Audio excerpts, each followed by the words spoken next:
Some cases define a generation, and for me, this is one of those cases. It changed the way that my peers and I lived out our everyday lives, the way our parents allowed us access to the outside world, and it taught us definitively to never trust anyone. Those days were now over.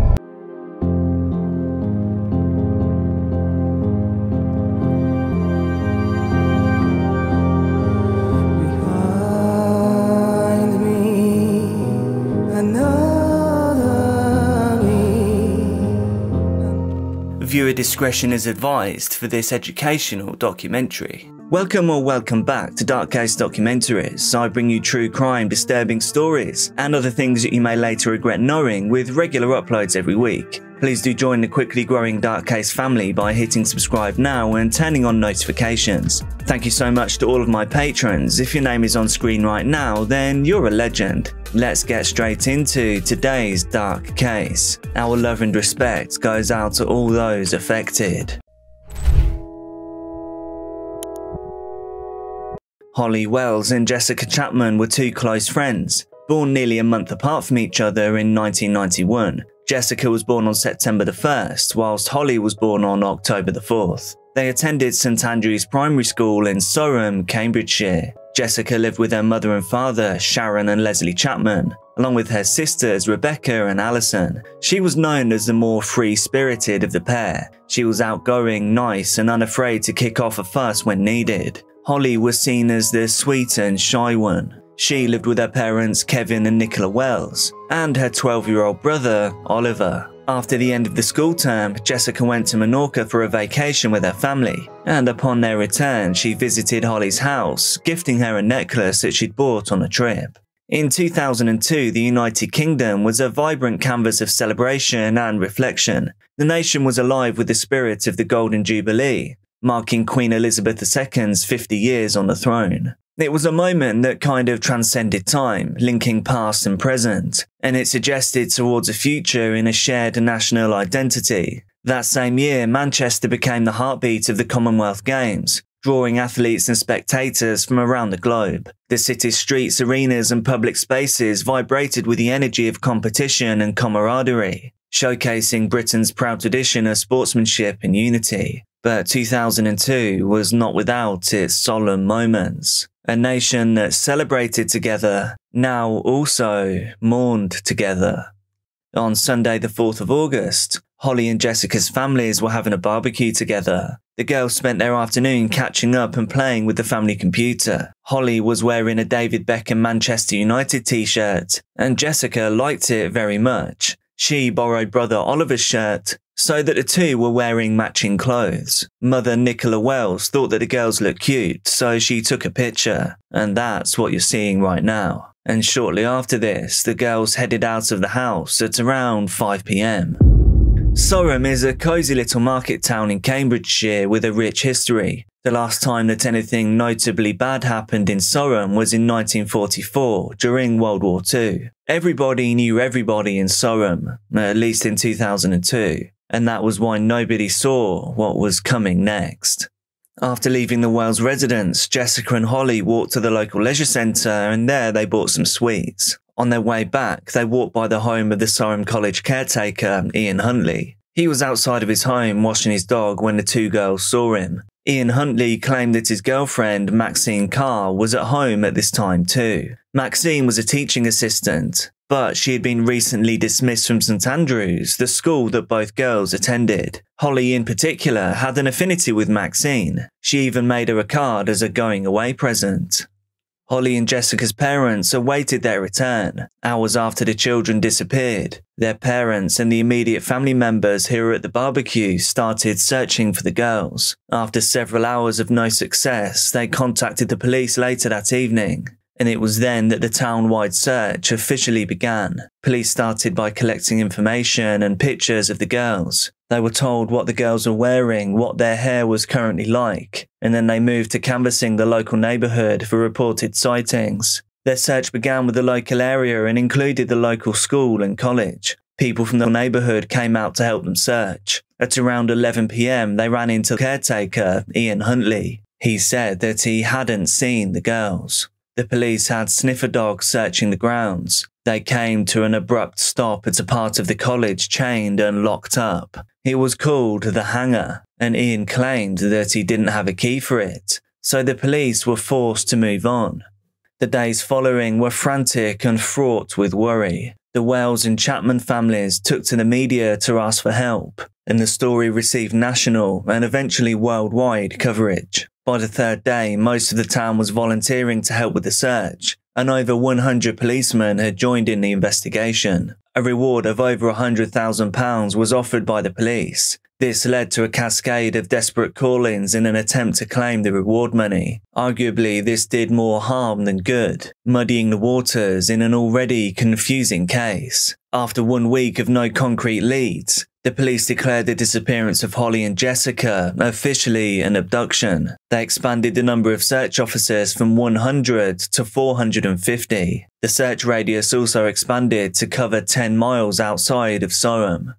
Ian Huntley reappeared on the police's radar after he had a suspicious conversation with a female police officer. He asked her how long DNA evidence typically lasts. That, combined with his ease and general demeanour, painted him as somebody that the police ought to look into. Authorities started to hone in on Ian Huntley. CCTV footage placed the girls around the sports centre, situated inside the village college. As he was the caretaker, Ian Huntley now came forward and told the police that he had indeed seen the girls. He said that they passed in front of his house before heading towards a library. When Huntley was interviewed further by the press, he told them that he was washing his dog when they walked past his house. They'd asked for Miss Carr, Maxine, questioning whether she'd gotten the position of teaching assistant for the coming term at St Andrews. When Huntley told them that she hadn't, one of the girls said, "Tell her we're sorry." Sky News reporter Jeremy Thompson interviewed Ian Huntley but thought that he was omitting some information. The girl, I don't know the girls. They just came across and asked how Miss Carr was. Off the walked in the direction of the library over there. Shortly after this interview, Jeremy then talked to Maxine Carr. She was animated and talked fondly of the girls. This is something I'll probably keep for the rest of my life, I think. It's what Holly gave me on the last day of term. She was very, very upset because I didn't get my job, and that's the kind of girl she was. She was just lovely, really lovely. That's really very sweet, isn't it? Yeah. Allegedly, the two girls were excited at the possibility of attending Maxine Carr and Ian Huntley's wedding. She even showed the reporter a card that Holly had made for her after she hadn't got the teaching assistant position for the new term. She finished off the interview by saying, "That was the kind of girl Holly was." Jeremy made notice of her odd use of past tense. It was almost like she knew something had happened to the girls.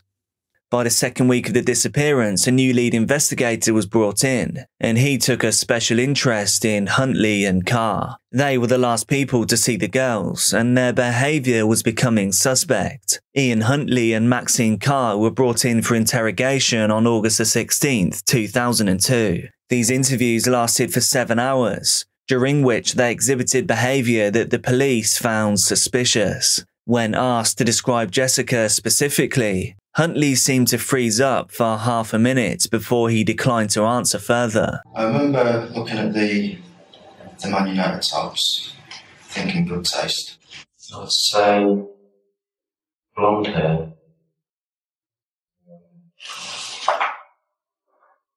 shoulder length,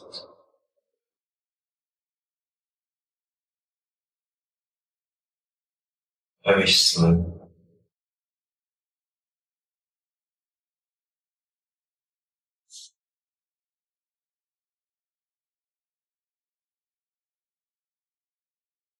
I can't remember anything else about it.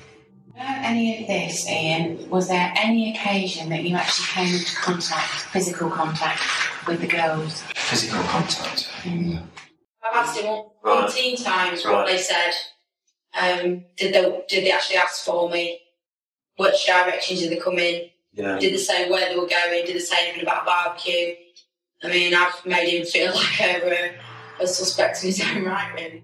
The interviews that the couple gave on television also caught the eye of a few people. Several Grimsby residents called in to tell the police of Huntley's terrible past, and another caller placed Maxine Carr at a local bar in Grimsby town centre on the same night that the girls disappeared. This didn't match up to what the couple had been saying.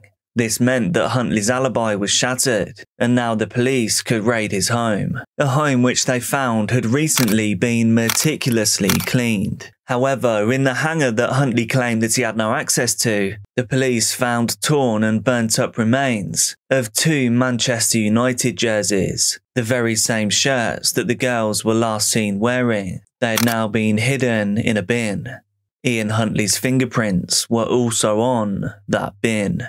Ian Huntley and Maxine Carr were immediately arrested for suspicion of abduction and murder. This was following the revelation surrounding the bin at around 4:30 AM. Born on January 31st, 1974, Ian Kevin Huntley grew up in a working-class family in Grimsby and had a more tumultuous childhood than most. He had asthma and was bullied so badly that he was forced to change schools at 13. In 1990, he decided to stop schooling altogether. This was despite having good grades, and he went off to get his first job. As early as 18 years old, Ian had inappropriate contact with girls that were far too young for him. He was seen out with an early teen girl when he was 20, and he then moved on to an 18-year-old girl named Claire Evans. The two had an apparent whirlwind romance that saw them married in just weeks. Ian's joy, though, was short-lived. His new wife left him just days after their wedding, and instead moved in with his younger brother, Wayne. This event would become a significant point of conflict between the brothers. Vindictive, Ian refused to grant Claire a divorce until 1999. Following the collapse of his marriage, Ian wandered around for a while, moving from town to town, taking jobs wherever he could find them. During this time, he was once again involved with numerous underage girls. From 1995 to 2001, he had been intimately linked with females ranging from age 11 to 17 years old. He also got one 15-year-old girl pregnant in 1998. Ian Huntley was building an extensive catalogue of reprehensible behaviour. Around the same time, he was arrested in Grimsby following several allegations of violations against minors. However, somehow he was never charged. In 1999, he met 22-year-old Maxine Carr, a timid and some would say beautiful woman in a nightclub, and then they moved in together just 4 weeks later. Their relationship, though, wasn't a good one. It was fraught with arguments, and in 2001 they moved to a town called Littleport in the Soham district, where Ian Huntley somehow got the job of Soham Village College caretaker. During initial questioning, Huntley refused to answer questions and appeared evasive and emotionally detached. He even went as far as drooling during police interview in an attempt to feign mental illness. And although he was probably faking it, oddly it was still a possibility given the erratic behaviour that officers had reported. By the second week of the search, Huntley had begun to lose weight. He was suffering from insomnia and was even prescribed antidepressants on August the 13th. The police had no choice but to send him to a mental hospital to undergo an extensive psychological evaluation. In contrast to her counterpart, Maxine Carr began to talk the moment that the investigation started, and what she revealed painted her as gullible and Huntley as intensely calculating. On August the 17th at around 12:30 PM, gamekeeper Keith Pryor discovered the bodies of 2 girls lying side by side in an irrigation ditch. They were close to the pheasant pen near the Air Force Base RAF Lakenheath in Suffolk. This was 10 miles south of Soham. Keith told the investigators that he'd noticed an unusual and unpleasant smell in the area starting a few days ago and was now returning to investigate the source. He and partner Adrian Lawrence then found the girls' bodies burned and in an advanced state of decomposition. With the story sweeping the news, it didn't take long for the pair to realise who these girls were. Police recovered hair from a nearby tree branch. This helped them to confirm that one of the girls was indeed Jessica Chapman. Deputy Chief Constable Keith Hodder announced their discovery in a press conference after the news had been sent to the girls' families. Around the same time that the girls were discovered, the police were deep into their interview with Maxine Carr. The reason she gave for lying to the police revealed she might have been Huntley's unwitting pawn. According to her, Huntley had called her on the day of the girls' disappearance and told him that he'd seen the girls and that they were in their house. Huntley had told her that the police had entered the house to stop a nosebleed that Holly was suffering from, and that Jessica had followed, attempting to help. However, he says that both girls did eventually leave, but he told Maxine that he was afraid that he may be accused of doing something to them. He revealed that he'd been accused of inappropriate relations with a minor in 1998, and he feared a repeat. Huntley allegedly said that this entire affair had led to a nervous breakdown the first time around, still claiming his innocence, seemingly for everything he was ever accused of. When police told Maxine that the girls had been found dead, and then showed her evidence of Ian Huntley's guilt, she burst into tears, shouting, "No, he can't have been. It can't have been. He hasn't done it." She maintained that her partner was innocent until the trial. With the chief suspects in custody, the police carried out a more comprehensive search of Ian Huntley's residence. They found cloth fibres matching those on the burnt jerseys that Huntley had tried to dispose of. His car was also forensically examined. They noticed that it too had been recently cleaned, but they still found traces of brick dust, chalk, and concrete matching the same type used to pave the road, leading to where the girls had been discovered. The trial of Maxine Carr and Ian Huntley began on the 5th of November 2003, despite Huntley's many attempts to avoid it. He was held for 2 months at the Rampton Secure Hospital, where his mental state was assessed and he was eventually deemed fit to stand trial. When his first attempt to avoid a trial didn't work, he then tried to end his own time on this earth by swallowing 24 antidepressant pills that he'd been saving up. Unfortunately for him, he survived and he was dragged to court. Huntley pleaded not guilty to the charges of murdering Holly Wells and Jessica Chapman, whilst Carr pleaded not guilty to attempting to pervert the course of justice and assisting an offender. The prosecutor came down hard on Huntley during his trial, claiming everything he'd done was deliberate and with malice. He lured the girls into his home, and shortly after that, he killed them. The prosecution even presented Jessica Chapman's phone data as evidence. The phone had turned off at around 6:48 p.m,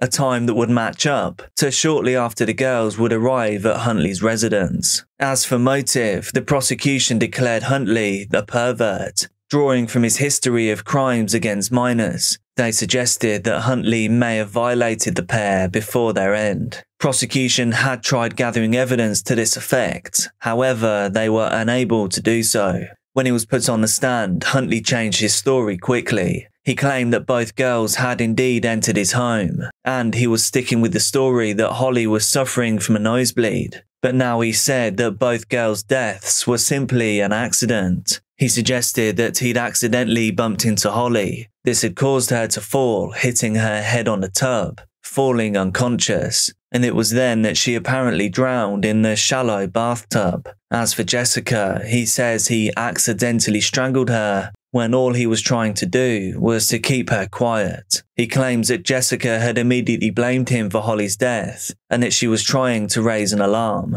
He says she stopped moving when he held her a little too tightly. As for why he didn't alert the authorities, he claimed he was too afraid, given his past. So instead, he chose to cover up his crime.